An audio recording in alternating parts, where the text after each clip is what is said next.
옷은 좀 잘 입을 필요가 있어요. 잘 입는다는 건 뭐냐면 새 옷을 사 입는 거 유행을 따라가는 게 아니라 깨끗한 옷을 정돈되게 입는 건 굉장히 중요해요. 왜냐하면 옷은 사회적 언어거든요. 그래서 때로는 이 사람이 어떤 옷을 입었느냐가 이 사람을 대하는 태도를 결정하기도 해요. 저는 나이 드신 분들에게 꼭 이런 얘기합니다. 깨끗하게 입으십시오. 그리고 기왕이면 멋지게 입으세요. 왜냐하면 그래야 길 가다 쓰러져도 누군가 도와줘요.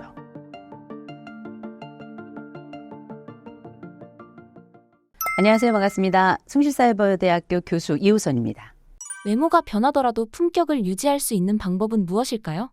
나이가 들면 외모가 달라지죠. 그런데 젊었을 때 그 사람이 가지고 있던 외모에서 크게 달라지는 건 아니에요. 우리가 갑자기 50 넘고 60 넘는다고 쪼그랑 할머니가 되거나 쪼그랑 할아버지가 되는 게 아니거든요. 다만 나이를 먹어가면서 외모에 인품이 스미는 겁니다. 그래서 인품이라는 건 갑자기 내가 성형한다 그래가지고 얼굴이 쫙 펴지고 보톡스를 맞는다 그래가지고 내가 얼굴에 큰 변화가 있는 게 아니고요. 이 사람 눈동자에, 이 사람 표정에, 이 사람의 행동에, 그리고 이 사람이 하는 말 끝에 그 선함과 또 그 온정, 이런 것들이 사실상 이 사람이 가지고 있는 인품에 대한 외현화, 바깥으로 나타나고 보여지는 부분이라고 저는 생각을 하거든요. 그런 차원에서 우리가 나이 들어가지고 외모가 변한다? 그래서 이 변하는 외모 때문에 내가 어떤 다른 사람이 되거나 혹은 자존감이 떨어지거나 아니면은 사람들로부터 인정을 못 받거나 저는 그거는 적절하지 않다고 생각해요. 적절하지 않다는 얘기는 대부분의 사람들 나이 들어가면서 경험을 해요. 아, 내가 나이 들어도 내 얼굴 변할 수 있고 또 나이 들어서 성형도 할 수 있는데 진짜 중요한 건 나이 들면 진짜 이 사람의 품과 격이 굉장히 중요해진다는 거예요.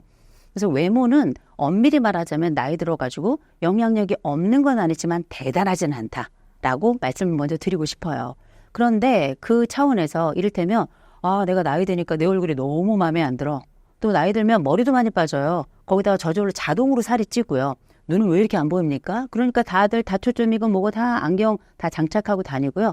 치아도 다 흔들려요. 그래가지고 임플란트로 이렇게 쫙 이제 하거든요. 거기다 이제 나이 들면서 어깨도 좀 구부러지고요. 키도 좀 작아지고요. 그러면서 약간 볼품 없어진다라는 표현을 많이 하는데 사실 다행인 건 나만 볼품 없어지는 게 아니에요. 나와 함께 늙어가는 대부분의 사람들이 다 흔히 말하는 볼품 없어진다라는 영역 안에 들어가기 때문에 땡큐죠. 나만 늙으면 슬퍼요. 같이 늙으니까 땡큐죠. 다만 우리가 아무리 다른 사람들과 함께 나이 먹는다 하더라도 내가 가지고 있는 삶의 고통, 그 주관적인 고통이 항상 100점 만점에 100점인 것처럼 내 마음에 들지 않는 내 몸의 부분은 항상 나에게는 컴플렉스 주제로 남아있거든요.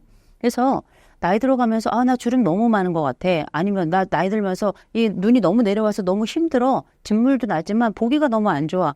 나의 평생의 컴플렉스가 얼굴에 이런 부분, 몸에 저런 부분이어서 바꾸세요. 아니 내가 평생 남은 생에 앞으로 언제 죽을 줄도 모르는데 한 번쯤 쌍수 좀 하면 어떻고 그다음에 이거 거상이라고 그러죠. 이마도 들어올리고 여기도 들어올리고 아니 그거 한다 그래서 이제 내 몸 가지고 50, 60 넘어서 내가 마음대로 하겠다는데 그렇다고 내가 괴상하게 바뀌는 것도 아니고 아름다움을 향해 가고 무엇보다 내 마음에 가지고 있던 여러 컴플렉스 이슈들을 이제 좀 해결하고자 이런저런 도움을 좀 받겠다는데 그걸 가지고 뭐라 그런다면 그 사람은 안 만나는 게 낫습니다. 그래서 이는 제가 성형을 권하는 게 아니에요. 다만 이게 내 평생의 이슈였다? 그렇다면 필요하다면 이런 의학적 도움을 조금씩 받는 것도 저는 괜찮다고 생각하고 이걸 통해서 내가 자존감의 주름, 마음의 주름이 좀 더 펴질 것 같다? 저는 권해드려요. 그리고 내가 가지고 있는 이 삶의 영역에서 내가 이런 약간의 변화를 줘서 내 자신감뿐만 아니라 사회적 관계도 넓어질 것 같고 그리고 무엇보다 내 어깨가 좀 펴지는 것 같다. 아니 이게 뭐가 문제예요? 남들은 돈 주고도 어깨를 펴는데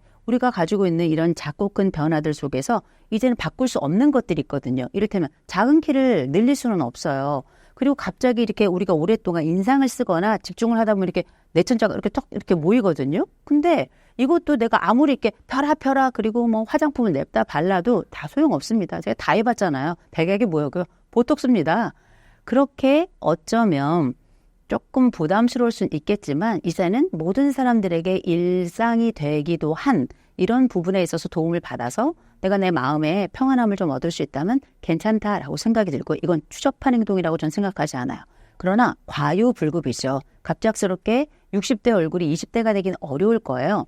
중요한 건 60대가 20대가 되길 원한다면 그거는 제가 볼 땐 과욕이라기보다도 어쩌면 지금 내가 가지고 있는 것, 그리고 내가 지금까지 살아왔던 세월에 대해서 불편함을 가지고 있는 게 아닌가라는 생각이 들어서 막을 수는 없어요. 그러나 그 수술을 하기 이전에 나는 왜 내 삶이 불만족스러운가? 나는 왜 내 자신이 못마땅한가? 그리고 내가 정말 가진 것은 없는 건가?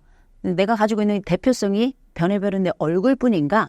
이걸 한 번쯤 생각해 본다면 이런 고려가 남은 생에 내가 수술을 하건 하지 않건 내가 얼굴에 변화를 주건 주지 않든지 간에 남은 생에 내 삶의 질이나 나의 행복감에 분명히 영향을 미칠 거라고 생각합니다. 나이를 드신 분 중 신사적인 분들도 있으시고 반대이신 분들도 있으신데요. 그런 분들의 차이가 무엇일까요? 보면 참 나이 먹어가면서 옛날에 잘생겼던 사람들은 늙어도 잘생겼어요. 참 불공평합니다. 그리고 옛날에 이뻤던 것들은 여전히 이뻐요. 나이 들수록 또 이 얼굴이 뭐 망가지고 무너진다 하지만 그래도 이쁜 사람들은 또 계속 이쁘더라고요. 근데 그건 외쁨과 잘생김의 차원도 있지만 자신감의 차원도 좀 있긴 있어요. 다 같이 줄고 키가 줄고 다 같이 주름지고 또 다 같이 얼굴도 변화하고 다 같이 치아도 문제가 있지만 어떤 사람들은 조금 더 멋져 보인단 말이에요. 어떤 사람들은 조금 덜 멋져 보이는 게 있어요. 근데 그게 아무 상관없고 나는 내 나이 먹어서 막 춤을 추더라도 내 춤을 출 거야. 내가 살던 대로 살고 내 외모, 내가 가지고 있는 이 상황 이런 모든 것들이 다 땡큐야. 괜찮아. 그러면 그냥 사는 겁니다. 그런데 이런 사람은 진짜 멋있어 보인단 말이에요. 자신감 있어 보이니까. 그럼에도 불구하고 저는 권해드리는 게 옷은 좀 잘 입을 필요가 있어요. 잘 입는다는 건 뭐냐면 새 옷을 사 입는 거 유행을 따라가는 게 아니라 깨끗한 옷을 정돈되게 입는 건 굉장히 중요해요. 왜냐하면 옷은 사회적 언어거든요. 그래서 때로는 이 사람이 어떤 옷을 입었느냐가 이 사람을 대하는 태도를 결정하기도 해요. 그래서 왜 저는 나이 드신 분들에게 꼭 이런 얘기합니다. 깨끗하게 입으십시오. 그리고 기왕이면 멋지게 입으세요. 왜냐하면 그래야 길 가다 쓰러져도 누군가 도와줘요. 옷을 남루하게 입거나 아니면 이 사람이 약간 좀 가까이 다가가기 싫다 싶은 이런 착장을 하고 계신 분들은 길 가다 쓰러져도 사람들이 잘 오지 않거나 이 사람은 뭔가 어떤 문제가 그전부터 있었던 사람이라고 사람들이 그렇게 치부하는 경향이 있단 말이에요. 원래 그분이 그렇지 않고 그냥 겸손한 분이었고 굉장히 소박한 분이었고 그럼에도 불구하고 사람들은 그 사람의 겸손이나 그 사람의 소박함이나 그 사람의 인품을 외부에서 알아채기가 어려워요. 그랬을 때 나이가 든다면 혹시 모를 이런 상황에 대해서 대처하기 위해서라도 저는 옷을 깔끔하게 입으시라라고 꼭 말씀을 드려요. 그런데 이건 어떤 위기 상황뿐만 아니라 실제 우리가 일상생활을 할 때 옷을 멋지게 잘 차려입은 사람에게는 첫째 함부로 하지 않아요. 때로는 이 사람이 멋쟁이라고 생각하거나 때로는 학식이 있거나 아니면 굉장히 어떤 부를 축적하고 있는 사람이라고 생각하고 심지어 다른 사람에게 돌봄을 받을 뿐만 아니라 스스로 건재하고 다른 사람을 돕기까지 할 수 있는 사람이라고 생각을 해요. 이걸 우리가 일명 후광 효과라고 부르죠. 겉으로 보이는 것 하나가 다른 모든 것들에 대해서도 긍정적인 효과를 내는 것. 이걸 우리가 후광 효과라고 부르는데 후광 효과를 만들어내는 것 중에 가장 대표적인 게 바로 옷입니다. 사람은 시선, 꼭 눈의 감각이 굉장히 중요해요. 눈에 보이는 것이 감각의 80%잖아요. 말 그대로 그 감각의 80%로 들어오는 정보로 상당 부분 그 사람에 대한 평가나 그 사람에 대한 전반적인 이해를 하게 된단 말이에요. 그런 차원에서 옷이 일명 사회적인 일종의 하나의 시그널, 나에 대해서 보여주는 하나의 신호일 뿐만 아니라 하나의 언어이기 때문에 정돈된 옷을 입는 거, 그다음에 기왕이면 멋진 옷을 입고 다니는 거, 그건 내가 다른 사람들과 사회적 관계를 할 때 그 사람이 나를 좋게 보게끔 하고 나를 인정하게끔 하고 또 내가 기죽지 않는 굉장히 중요한 방법 중에 하나다라고 보시면 될 것 같아요. 우리가 뭐 젊으나 나이 먹으나 왠지 오늘 내가 좀 멋져 보이는 날이 있어요. 그런 날은 딱 보면 옷도 깔끔하고요. 이 머리도 단정하게 하고 뭐 이런 메이크업을 한다 싶거나 아니면 어떤 특정하게 좀 오늘 멋진 뭔가를 또 걸쳤거나 이런 것을 통해서 내가 왠지 좀 괜찮아 보인단 말이에요. 이건 나이가 들으면 더 중요해져요. 그러니 보통 내가 더 멋져 보인다 생각하는 사람들, 그렇지 않은 사람들이 있다면 기왕이면 멋진 걸 선택하라라고 말씀을 드려요. 근데 아니야 나 그런 거 별로 신경 쓰지 않아. 그럼 그냥 사시면 돼요. 뭐가 문제예요. 그리고 대신에 샤워는 열심히 하셔야 돼요. 나이 들면 냄새 나요. 어른들이 냄새 얘기하시는데 제가 너무 존경하는 부부가 있어요. 이 부부 중에 한 분이 이제 같이 식사를 하게 됐는데 이 이제 아내 쪽에서 이분이 이제 그때 70대 중반이었거든요. 근데 그분이 갑자기 식사를 하다 말고 중간에 우시는 거예요. 왜 우시나 싶었더니 손주가 이 할머니에게 냄새 난다 그런 거예요. 근데 이게 그 앞에서는 얘기를 안 했지만 너무 서럽고 섭섭했고, 이분은 평생 사회적으로 사회 운동하시면서 세상을 바꾸려고 애쓰셨던 분이에요. 그러니 얼마나 자존감도 높고 또 이 세상에 대한 변혁감이 있을 정도면 굉장히 공부도 많이 하셨을 거예요. 그런데 손녀가 할머니 냄새나라는 그 한마디로, 그때 물론 더운 여름날이었고 땀이 날 수 있었겠죠. 그런데 그 한마디로 평소 같으면 아무것도 아니고 그냥 씻으면 끝일 문제인데 맴돌고 또 맴돌면서 그게 나에게 창과 비수가 됐던 거죠. 그래서 그 식사를 하는 자리, 심지어 저희 친정 부모님이나 시부모님도 아니고 그냥 오랫동안 제가 존경했던 분들인데, 저희가 있는 앞에서 그 아내 되시는 분께서 그렇게 사회운동 열심히 하셨던 그분이 남편의 손을 붙잡으면서 여보, 너 혹시 나한테 냄새나? 나한테 냄새나는 거 아니야? 이런 얘기를 하시면서 우시는 거예요. 저는 깜짝 놀랐습니다. 근데 이건 뭐냐면 실제 냄새가 나는 게 아니에요. 실제 냄새가 날 수도 있지만 이분은 샤워를 자주 하시는 분인데 그 얘기 한마디에 심리적으로 계속 나에게 냄새가 나는 것 같은 느낌을 받는 거예요. 일련의 트라우마가 발생할 수 있는 건데, 근데 나이가 들면 정말 아침 저녁으로 저는 샤워하시라고 꼭 말씀을 드리거든요. 이건 자기관리이자 동시에 다른 사회적으로 만나는 사람들에 대한 배려이고 동시에 내가 또 자신감을 얻을 수 있는 방법이기도 해요. 그러니 누군가 당신 냄새 납니다. 이건 일시적인 냄새일 수 있는 거지, 언제든 내가 샤워하고 내가 좋은 냄새 나도록 내 삶에 대해서 일종의 관리를 하고 인생의 향기를 뿌려낸다면 사실 이거는 언제든지 교정이 가능한 것이고 변화가 가능한 것이니 너무 염려하지 마시되 내 관리는 반드시 필요하다. 내가 나를 방치하는 게 노년기에 많이 일어나요. 중년 넘어가면서 이 나이 먹고 뭐래. 나 결혼도 있고 애도 있고 나 손주도 있고 이렇게 말씀하시는 분도 계시거든요. 결혼했고 또 애도 있고 손주도 있는 건 집안에서의 이야기예요. 그러나 우린 앞으로 오래 살아가면서 다른 세대들과 다른 가족 이외의 사람들하고도 교류를 하고 심지어 가족끼리도 서로 냄새나면 인간은 다 똑같아요. 후각 예민하고 청각 예민하고 시각 예민한데 그 시각, 청각, 후각에서 또 다른 느낌이 나거나 불편한 느낌이 있으면 내 배우자에게도 다가가기 불편한 거고요. 내 엄마 아버지인데도 불구하고 냄새난다 생각이 드는 거고, 손주는 사실 아주 정확하게 정말 표창을 던지는 애들이에요. 너무 순수하니까. 그렇게 그들과도 조우할 때 문제가 생길 수 있을 것이니 샤워 자주 하자. 그리고 옷도 깔끔하게 입어서 내 아버지 어머니가 자랑스럽도록, 내 할머니 할아버지랑 같이 지나가도 부끄럽고 숨기고 싶은 것이 아니라 우리 할아버지야, 우리 할머니야, 멋있지? 이런 얘기 나올 수 있도록 또 정갈하게 입으려고 애쓰자. 그게 결국 내 어깨를 펴게 하는 일이다라고 말씀을 드리고 싶어요. 나이가 들면서 습관적으로 조심해야 할 것은 무엇인가요? 하지 말아야 될 게 많아요. 인생이 뭐 이렇게 하지 말라는 게 많은지. 나이 먹으면 그냥 뭐 웬만한 건 해도 돼요. 왜냐하면 보통 이제 공자님께서 말씀하시잖아요. 40이면 불혹이래요. 흔들림이 별로 없대요. 근데 40 넘어본 분들은 아실 겁니다. 미친 듯이 흔들리고요. 50이 되면 지천명이래요. 하늘의 뜻을 안다라는 뜻인데 제가 50을 넘고 알게 된 건 지천명이 맞아요. 문제가 지천이라서. 그리고 60이 되면 이순이래요. 귀가 순해진대요. 그래서 우리가 이순이라 그러는데 저희 선배들 얘기 들어보면 욕만 들린다 그래요. 그런데 우리가 어떤 삶을 살았든지 간에 모든 순간에 이 사람이 정말 우리에게 어떤 사람인가를 평가한다. 그럴 때 그 평가를 우리가 전 덕이다라고 한번 부른다면, 덕이 있는 사람과 그렇지 않은 사람들이 있다고 판단을 할 때 덕이 있는 사람들이 가지고 있는 덕목들을 보면 우리에게 덕이 부족할 때 나타나는 상황도 우리가 이해를 할 수 있겠죠.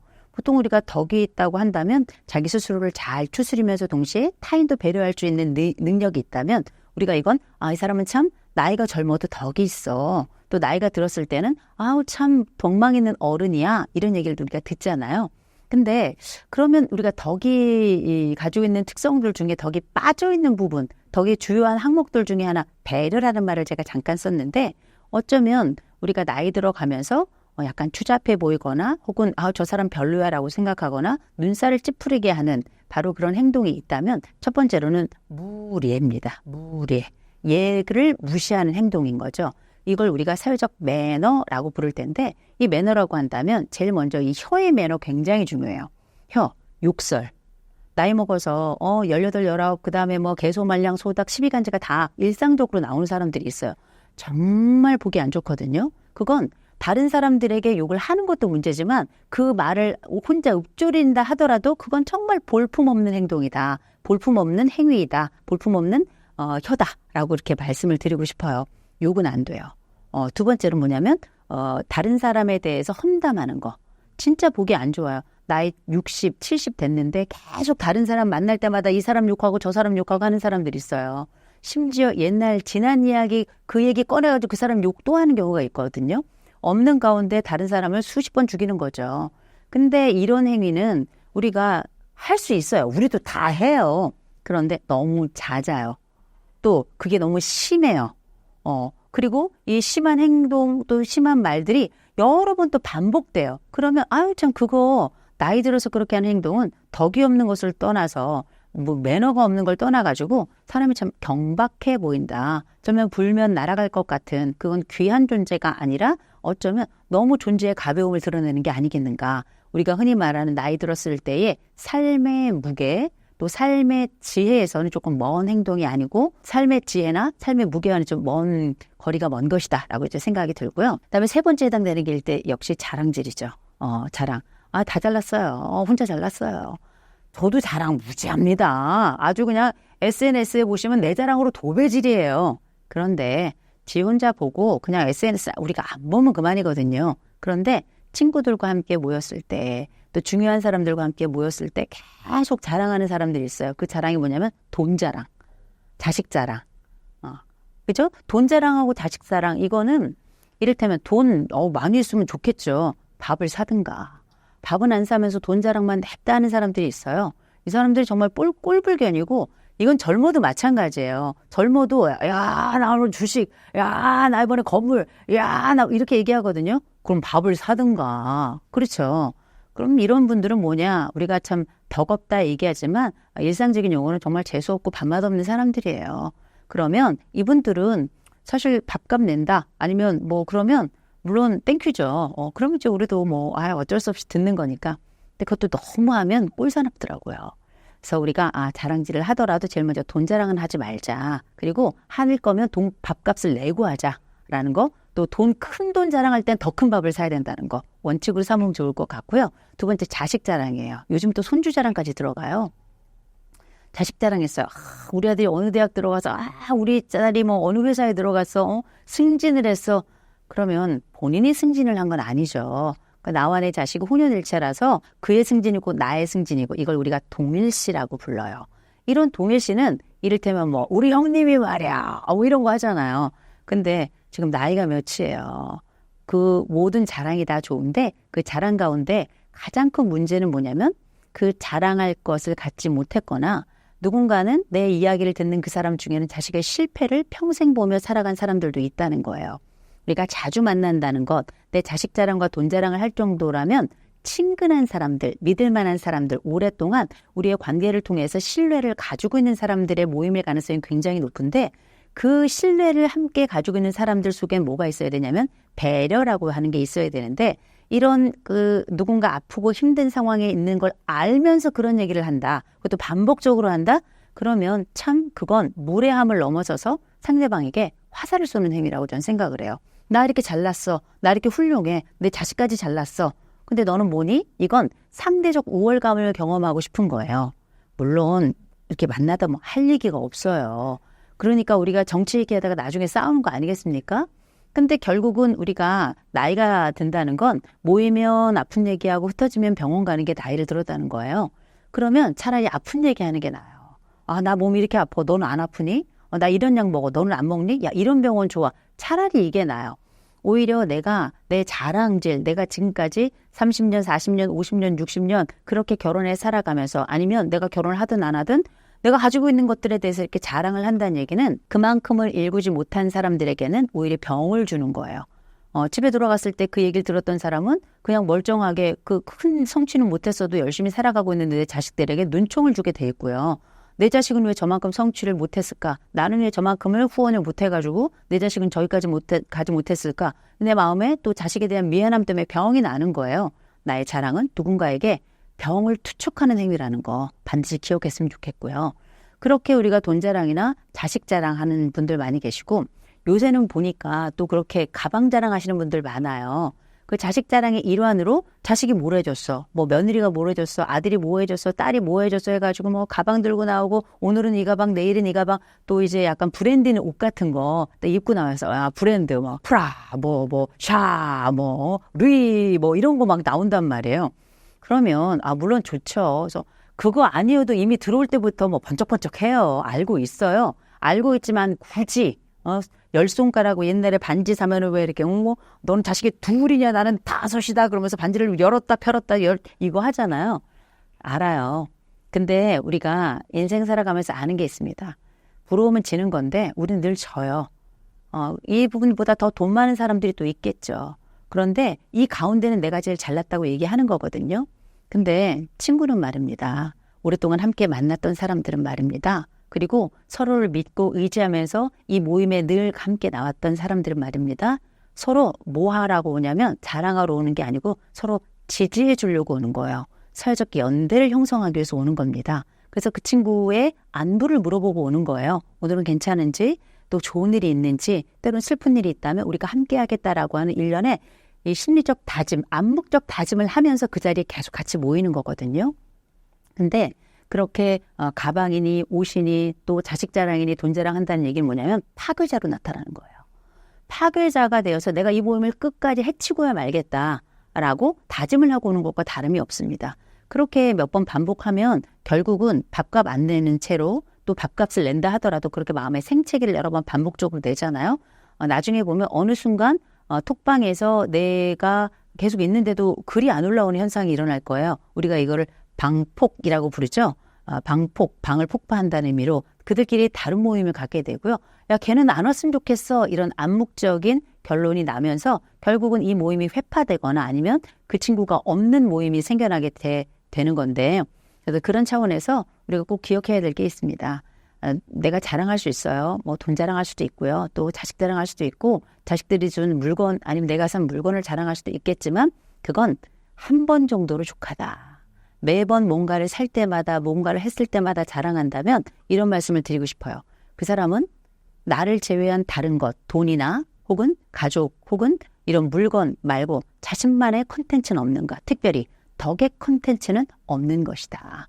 친구들과 함께 또 삶을 살아가면서 어른이 가져야 될 덕목은 갖추지 못한 것이다 라고 말씀드리고 싶어요. 자녀와의 대화를 어떻게 하면 더 편안하게 이끌 수 있을까요? 나이가 들잖아요. 자식이 어려워요. 자식이 상사야. 그래가지고 욕은 하고 싶은데 또 내가 속으로 난 자식이라 또 욕도 못해요. 근데 이렇게 우리가 자식이 일단 심리적으로 역할, 곧 권력의 역전이 일어나는 이런 상황이 생기는 게 자식을 정말 사랑했고요. 열심히 키웠고 너무나 고맙게 이 친구들이 또 잘 자라줬어요. 왜냐하면 부모가 잘한다 그래서 자식이 잘 되는 게 아니에요. 부모가 열심히 노력한다 그래서 자식이 잘 크는 게 아니에요. 정말 자식이 잘 크는 건 자식이 잘한 거예요. 근데 어쨌든지 간에 우리가 서로 간에 협력하고 서로 도움을 주고받을 거 주고받고 해가지고 아이들이 성장을 했어요. 성장을 하고 난 다음에 이 친구들이 지금부터는 스스로 결정하기 시작하고 때로는 부모의 결정을 돕기도 해요.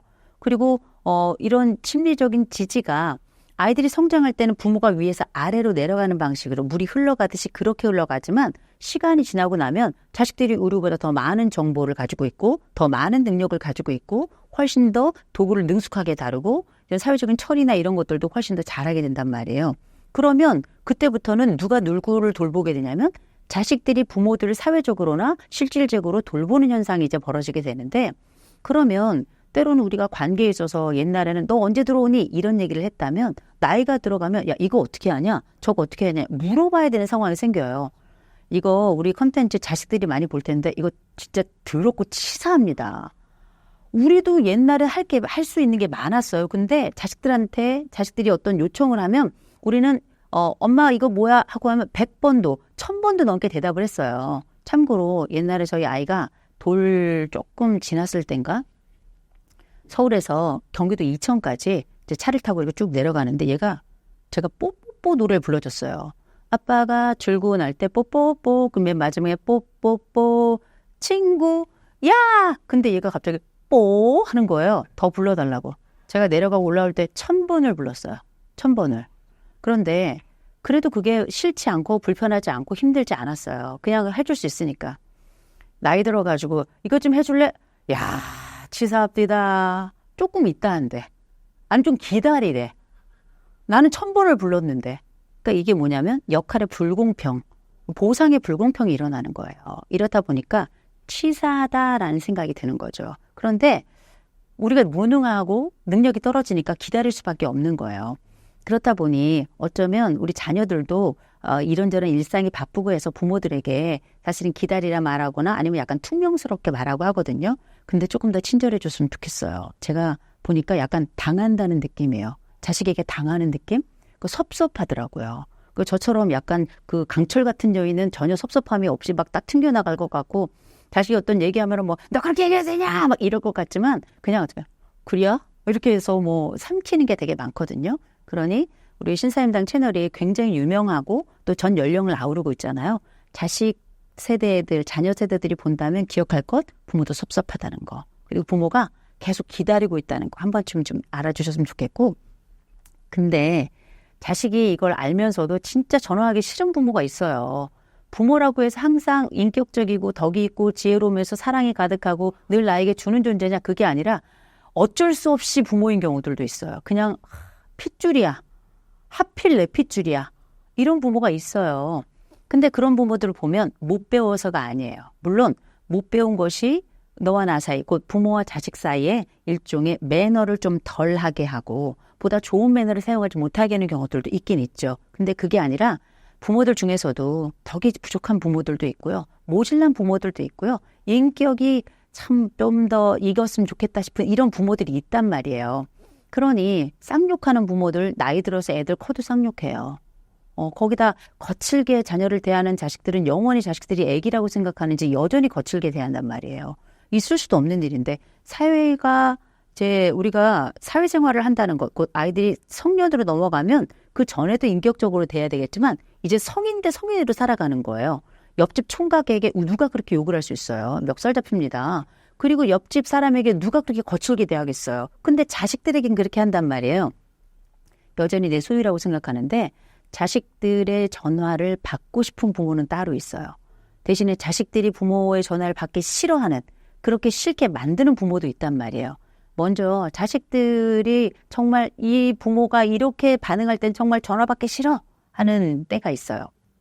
그 때를 잠깐 말씀드리기 전에 자식들이 먼저 전화를 안 받는 경우가 있는데 혹은 늦게 받거나 굉장히 퉁명스러운 불쾌한 투로 전화를 받는 경우가 있는데 10중 8구는 뭐냐면 너무 바쁜 거예요. 그거 너무 섭섭하게 생각하지 않으셨으면 좋겠어요. 진짜 자식이 바쁜데 시도 때도 없이 아무 때나 전화하는 부모들이 있어요. 아니 보통 회의가 오전에 10시부터 12시 사이에 되게 많거든요. 직장 다니는 자녀들에게는. 그 시간에 전화하는 분들이 계세요. 그리고 나서 내 전화를 왜 안 받냐요. 자식 돈 벌어야 돼요. 자식 사회생활 해야 될 거 아니에요. 그리고 나서 섭섭하다고 울고 카톡 보내고 이런 분들 계시거든요. 그래서 자식들한테 물어봐야 돼요. 언제 내가 너한테 전화하는 게 가장 편하니? 이렇게 하시던가 아니면 너 혹시 편안한 시간에 나한테 전화를 주라 라고 이렇게 문자나 톡을 남겨주시면 자식들이 웬만하면 좀 남깁니다. 보통 우리가 알고 있는 이런 부모-자녀 관계도 사회적 관계라는 거 기억하시고 아무 때나 전화하시면 안 되는 거고요. 또 이 전화를 하실 때에도 보통 뭐 전화하거나 문자를 보내거나 할 때에도 꼭 왜 내가 할 때는 너 왜 전화 안 받니? 아주 거친 언사를 하시는 분들이 계세요. 소리 지르고 야 이 새끼야 너 왜 전화 안 받아? 이런 분들 계시거든요. 자식이 전화 받기만 기다리고 있는 자식이면 진짜 잘못된 자식이에요. 그 자식은 놀고 있는 거예요. 그 자식은 부모에게 꼼짝 그 나이 되도록 꼼짝 못하는 자식인 거예요. 안쓰러운 겁니다. 상황이 좋지 않은 거예요. 그런데 마치 부모의 전화는 늘 받아야 되는 것처럼 급히 받아야 되는 것처럼 5분 대기조처럼 받아야 되는 것처럼 무슨 군대입니까? 군대도 요즘 그렇게 안 해요. 그래서 자식이 전화 안 받는 것에 대해서 굉장히 불쾌하게 반응하시고 당장 뭔가를 해내라는 듯이 전화하거나 그리고 이런 그 문자나 이런 것들을 주고받는 분들 계세요. 이분들은 사랑받지 못합니다. 그리고 이런 부모가 있는 경우는 다음 생에도 전화 받기 싫을 거예요. 전화가 오면 벌써 어떻게 부들부들 떠는 거죠. 그래서 제가 상담하다 보면 부모 전화를 수신 거부해보는 자식들이 꽤 있어요. 왜냐하면 너무 거칠고 물론 자식도 잘못한 바가 있지만 부모가 너무 형편없는 부모인 경우들이 꽤 많이 있습니다. 견디다 못해 수신 거부해놓고. 그래서 저한테 그 전에 이제 어떤 분이 문자, 부모님이 보내주신 문자를 봤는데 입에 담을 수 없고 귀로 들을 수 없고 눈으로 볼 수 없을 만큼 욕설이 어서 야 창의적 욕설도 너무 많아요. 막 자식에게 어떻게 이렇게 욕을 합니까? 그러니 자식이 그 연락 받고 싶겠어요? 그래서 우리가 때에 맞춰서 전화를 하는 것도 굉장히 중요하고요. 또 매너 있게 연락을 주고받는 것 굉장히 중요한 겁니다. 또 한 가지는 딱 어떤 연락을 하거나 했을 때 전화 통화 내용이 뭐냐면 비교로 가득한 경우가 있어요.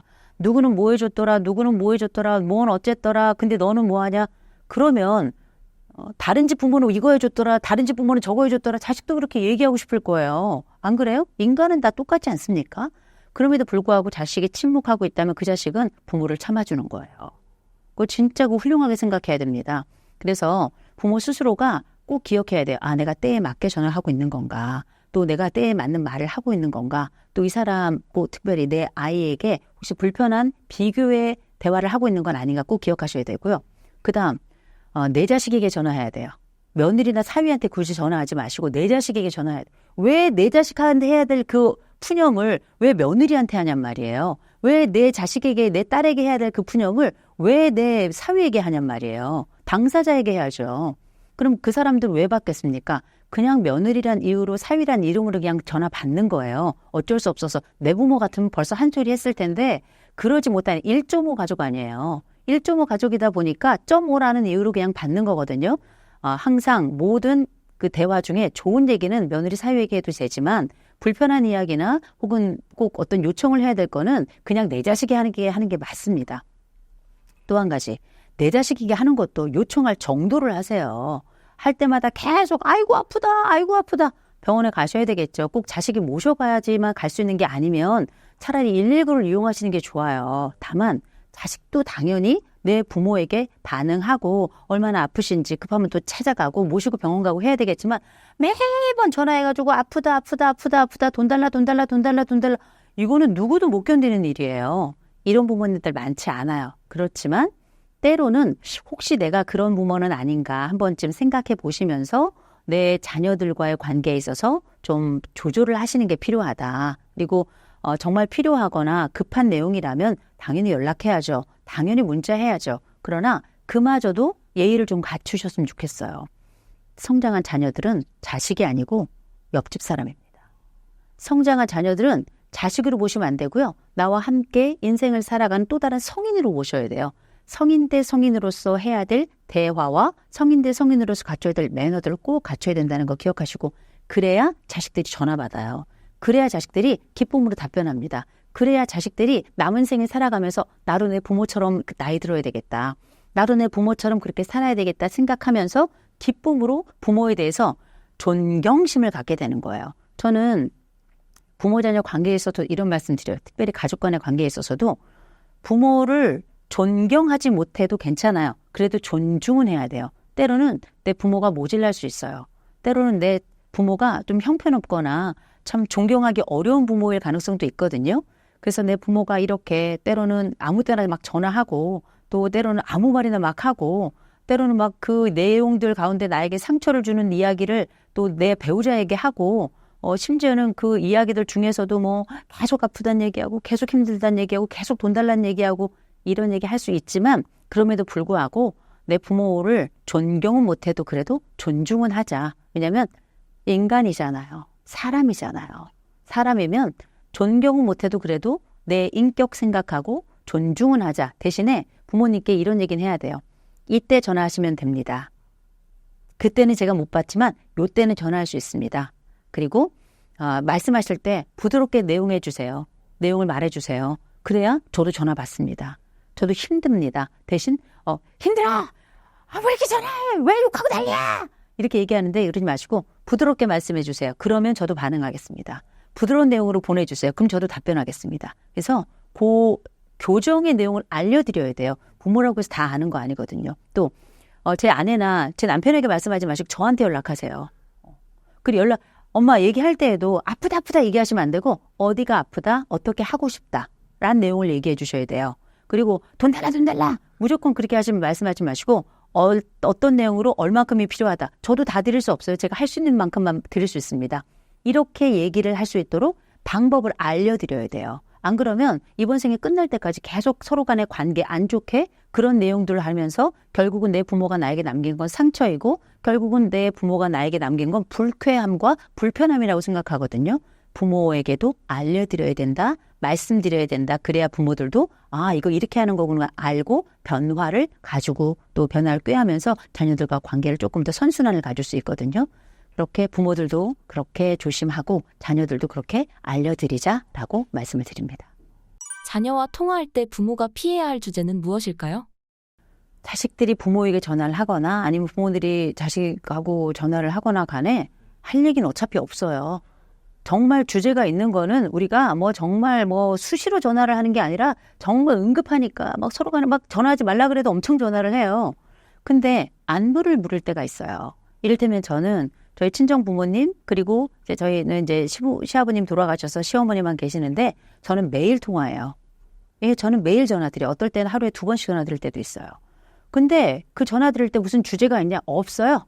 그냥 해가 떴기 때문에 전화하는 거예요. 그리고 그냥 날이 좀 구주면 구주니까, 날이 좀 흐리면 흐리니까, 날이 좋으면 날이 좋아서 무슨 그 드라마 도깨비 대사처럼 그냥 전화 별 주제가 없어요. 그냥 이분들에게 내가 당신들을 생각하고 있습니다.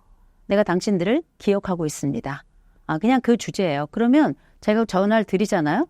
그러면 그분들이 지겨워서 전화 받기 힘들어하세요. 전 이게 낫더라고요. 저희 아버지가 늘 전화를 하시는 분이었어요. 뭐 하냐? 어떻게 지내냐? 별일 없냐? 별일 있었으면 벌써 전화했죠. 그런데 제가 먼저 매일 전화를 하니까 저희 아버지가 지금 저한테 전화를 안 하세요. 그것도 되게 강점이에요. 그리고 이게 일종의 뭐냐면 자주 찾아뵙지 못하니까 내가 내 부모님을 기억하고 있습니다라고 하는 안부이자 동시에 내 사랑에 대한 표현이기도 하거든요. 그래서 일종의 이걸 뭐라 그러냐면 노출법, 심지어 홍수법이라고 부르는 거예요. 질리게 하는 거죠. 질리게. 근데 어떻게 그렇게 해요? 이렇게 말씀하시는 분들 많을 거예요. 그렇잖아도 나의 시어머니, 시아버지, 나의 장인 장모에게 전화하는 건 이게 정말 우리 사장님한테 전화하는 것보다 더 힘드니까. 그리고 전화할 때마다 너무 말이 길어지실 수도 있고 그렇긴 한데 분명한 건 별 얘기 할 생각하지 마시고요. 그냥 안부만 물으시면 돼요. 무슨 일을 대신에 불편한 얘기나 아니면 길어질 얘기는 안 하시는 게 좋고요. 대신 전화하실 때 항상 한 가지 말을 정해놓고 끝날 멘트를 정해놓으신 건 되게 중요해요. 자, 오늘도 행복한 하루 되십시오. 그럼 우리 이제 전화 끝나겠다는 거예요. 그럼 이제 일종의 신호를 주는 거거든요. 길어질 것 같아요. 제가 지금 약간 바쁜데, 자, 아버님, 자, 오늘 하루도 행복한 하루, 힘찬 하루, 파이팅! 하고 딱 끊는 거예요. 그러면, 끝날 때가 됐구나 생각하시고 얘기가 길어졌다고 스스로 생각하셔요. 그러니, 중간중간에 어떤 끊지 못해서 쩔쩔 매는 경우들도 많이 계신데, 그럴 때는, 자, 오늘 하루도 행복한 하루 보내시기 바랍니다. 그러면 이야기가 일단 마감인 거예요. 그래서 서로 간에 합의된 마감이 되는 거거든요. 그래서 어떤 얘기를 할까 걱정하지 마시고 그냥 날이 좋습니다. 아버님 산책하십시오. 날이 흐립니다. 다리는 안 아프십니까? 좀 행복하시고 더 좋아지셔야 되는데 어쨌든 오늘도 행복한 하루 보내십시오. 그냥 끊는 거예요. 내용을 걱정하지 마세요. 어차피 우리는 일상의 내용이 별로 없습니다. 그리고 더군다나 부모님하고 할 얘기는 더군다나 많지 않은데 우리의 핵심은 관심이었다는 걸 기억하시기 바라요. 그래서 때로는 아프다는 얘기 하시고 뭐가 필요하다는 얘기 하시겠지만 아프다는 얘기 하시면 아프셔서 어떡해요. 그냥 하시면 되고 뭐가 필요하다 그러면 보내드려야 되는데 이거 어떻게 해야 되나 한번 고민해 보겠습니다 하고는 그냥 자 오늘 하루도 멋진 하루 행복한 하루 힘찬 하루 보내십시오 하고 딱 끊으시는 거예요. 그래서 이게 어쩌면 대화 속에 어떤 요청이 있을까 봐 두려워서 전화를 못 드리는 경우도 있고요. 또 말씀이 너무 길어지셔서 이거 또 힘들어서 전화 못 드리는 경우도 있고요. 또 혹시라도 새로운 변수가 생길까 봐 너 내려와라 이런 얘기가 있을까 봐 전화 못 드린 경우도 있는데 그럴 경우에 대비한 몇몇의 정답을 마련해 두시면 돼요. 이를테면 우리가 끝날 지점에 자 오늘도 아버님 힘찬 하루, 어머니 오늘 힘찬 하루입니다. 만약에 좋은 하루 되세요. 아니면 어머니 오늘 전화 좋았습니다. 이렇게 얘기할 끊는다. 이것도 하나의 정답의 방법이거든요. 통화를 종료하는 하나의 정답. 또 한 가지 어떤 요청을 할 때는 그런 일이 있으셨구나 한번 생각해 보겠습니다 하고 그냥 끊는 거예요. 답을 내지 말고. 또 예를 들어서 어떤 불편한 얘기를 하신다. 우리 아버님 불편하셨구나. 우리 어머니 불편하셨구나. 일단 마음이 불편하신데 일단 제가 지금 시간이 좀 뭐 충분치 않아서 그 마음은 제가 꼭 기억하고 있겠습니다. 아버님 오늘도 힘찬 하루 이렇게 하고 또 끊는 겁니다. 나만의 정답의 말, 상황을 대처할 만한 정답의 문장을 몇 개 가지고 계시면 훨씬 더 수월해요. 그 문장은 내가 통화를 하고 있는 그 상대, 곧 내 부모님이나 혹은 장인이나 장모님 혹은 시어머니, 시아버지의 특성에 따라서 다를 수는 있겠습니다만 길어진 상황에 대한 정답의 문장 하나, 또 힘든 상황에 대한 정답의 문장 하나, 그리고 어떤 요청에 대한 정답에 대한 문장 하나 다 가지고 계시다가 그거를 일괄 사용하시면 부모님이 사실 섭섭해 하시거든요. 섭섭해 하시지만 그럼에도 불구하고 우린 통화를 한 거고요. 또 섭섭해 하실지 모르겠지만 우리가 당장 또 답을 낼 수 없는 게 또 사실이니까 그래도 그런 답을 가지고 있는 게 통화의 양을 줄이면서 서로 간의 안부를 확인하고 또 문제점도 파악한 다음에 다음번에 우리가 어떤 문제에 대한 해법을 고려할 수 있는 또 하나의 기술이기 때문에 이런 정답 문장 몇 개 가지고 계시기를 또 권해드립니다. 많은 사람들이 전원 생활을 꿈꾸지만 다시 도시로 돌아오는 이유는 무엇인가요? 구체적으로 제가 지명을 말씀드리지 않겠지만 한동안 서울에 가까운 경기 지역에 그렇게 많은 분들이 전원주택을 많이 사셨어요. 그리고 별장을 그렇게 두셨어요. 왜 그런지 제가 막상 올라오신 분들께 여쭤봤거든요. 살 수 있을 줄 알았다. 그리고 거기 가면 내가 꿈꾸는 삶이 실현될 줄 알았다. 그런데 막상 가서 보니까 전혀 현실은 달랐다. 이렇게 말씀하시는 분들이 꽤 많으셨습니다. 그래서 우리가 막상 이제 인생 살아가면서 집이라는 개념이 굉장히 중요하거든요. 그중에서도 노년기, 특별 중년 넘어가면서 노년기를 가까이 바라보고 계신 분들에게는 이 집이라는 개념이 너무너무 중요해요. 왜냐하면 더 이상 나갈 곳이 없기 때문에 집에서 생로병사가 다 일어납니다. 그래서 되게 우리가 이 에이징 인 플레이스라 그래서 요즘은 집에서 나이 들어가는 거, 요양원이나 아니면 뭐 요양병원 아니면 뭐 실버타운이나 이런 데 가기보다 그냥 나는 집에서 익숙한 사람들, 주변에 있는 사람들과 같이 나이 들어가겠다라고 하는 에이징 인 플레이스라는 개념이 굉장히 일상화되어 있는데 그럼에도 불구하고 내가 어디서 늙을 것이냐. 이를테면 내가 새로이 선택한 내 전원주택에서 내가 새로이 선택한 이사한 지점에서 내 나이를 또 내 노년을 그렇게 살아가기도 하는 분들도 계시거든요. 근데 그중에 이제 우리 가장 대표적으로 새롭게 삶을 꿈꾸는 곳 중에 하나가 바로 이제 전원주택이에요. 근데 전원이 잘 맞는 분들이 계세요.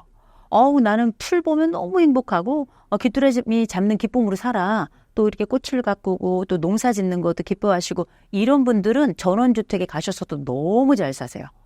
그러면 흙 만지면서 나는 행복해지고 나 더 건강해져서 이런 분들 계세요. 이런 분들은 거기 가서 사셔야 되는 거예요. 완전 적극 추천이죠. 반면 서울에서만 계속 도심에서만 계속 사시다가 지렁이를 실제 손으로 만져본 적도 없는 분들도 계세요. 이런 분들 중에는 막상 내가 꿈꾸었던 이 전원생활 이런 것을 꿈꾸고 내려갔다가 정말 낭패를 보시는 분들을 정말 많이 봤거든요. 왜냐하면 막상 내려갔는데 일단은 이 땅이라고 하는 건 내가 일구지 않으면 아무것도 나에게 주지 않아요. 그래서 이제 남들 보면 막 꽃도 쫙 펼쳐져 있고 그건 내가 직접 했거나 아니면 돈 들여서 남이 했거나 둘 중에 하나예요. 근데 딱 막상 갔는데 이 농촌은 아시다시피 비 한 번 오고 나면 거기 숲이 이만큼 자라서 그 안에 호랑이가 새끼 나요. 근데 그런 거 잘 모르고 내려갔더니 정말 푸른 지천에 올라오고 그리고 내가 지금 살고 있는 지역은 도심하고 좀 떨어져 있으니까 누구 찾아오는 사람도 없고 내가 또 나가기도 어렵고 또 나갔다 돌아오고 나서도 나 혼자고 실제 이런 전원 생활이 주는 기쁨은 오간데 없다고 생각하시는 분들이 계시거든요. 이분들은 그냥 결국 그 비싸게 인테리어 다 해놓고 집 다 지어놓고 땅도 다 사놓고 했는데 결국은 다 그냥 서울 올라오고 집 내놓고 이런 경우들이 많이 있어요. 이걸 저는 실패라고 부르고 싶진 않아요. 근데 굉장히 된 경험을 한 거죠.